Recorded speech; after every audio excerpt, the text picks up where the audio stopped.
Idoni kwe nitiere boma ma Homa Bay kendo chenro dhi nyime kaka pile ohelni kod yore mag wuoth bende dhi nyime maonge ng'ikruok mora mora e kinde ni mabene ng'anyo dhi nyime pacho kae mar paro jogo mabene nowito ngimagi e kinde ng'anyo mar kwedo paro mar chik mar higa mar 2024 kata kamano moko kuom rowere ne owuok oko mana kweth matin mar rowere ne owuok oko mar ne kwedo nek mabende osebedo ka dhi nyime e pacho kae kabende gi paro godo nek mar Albert Ojwang mano mabende en bura mabende pod nitiere do kabende pod imedo non kendo pod imedo dwar ng'e jogo mabende ne onego Albert Ojwang. Moko kuom jokanyo kata jodak ma Homa Bay oloso e yo machalo kamae e wi ng'anyo ma kawuono. Ginyinga iluonga ni Evans Otieno, na ja Homa Bay kae.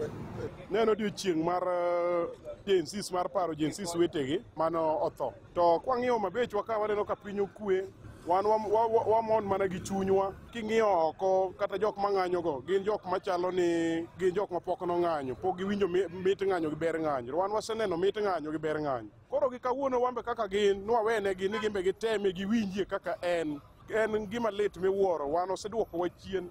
King'iyo kaka Homa Bay kawuono wadongore, ndara losore, gimora mora dhi mbele, tiyo wala dhi kama kawaida. Koro wan waneno gi kawuono ni mondo wawene gi gimbe giteme. Wan e sirikal.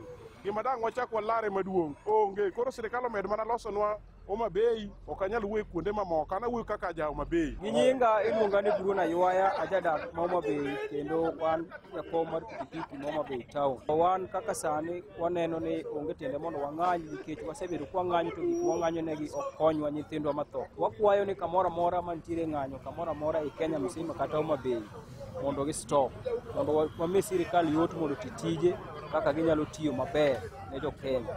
Ino wakwayo ni mondo jodak tete ma Homa Bay mondo wuog oko mapod oloro duka. Yauru dukni, yauru kamora mora nyaka mama mboga, nyaka jo boda boda. Ringuru kamora mora mondo ulos ohala mondo chumi mar Homa Bay odongre kaka dongore pile. Wan vijana ma Homa Bay wawuok oko kawuono mondo wakwed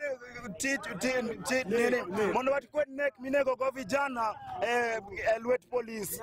Vijana yudo majira mopogore opogore, moko yudo ng'ol e lwet polis, to polis onego bed ni rito wa. Vijana power.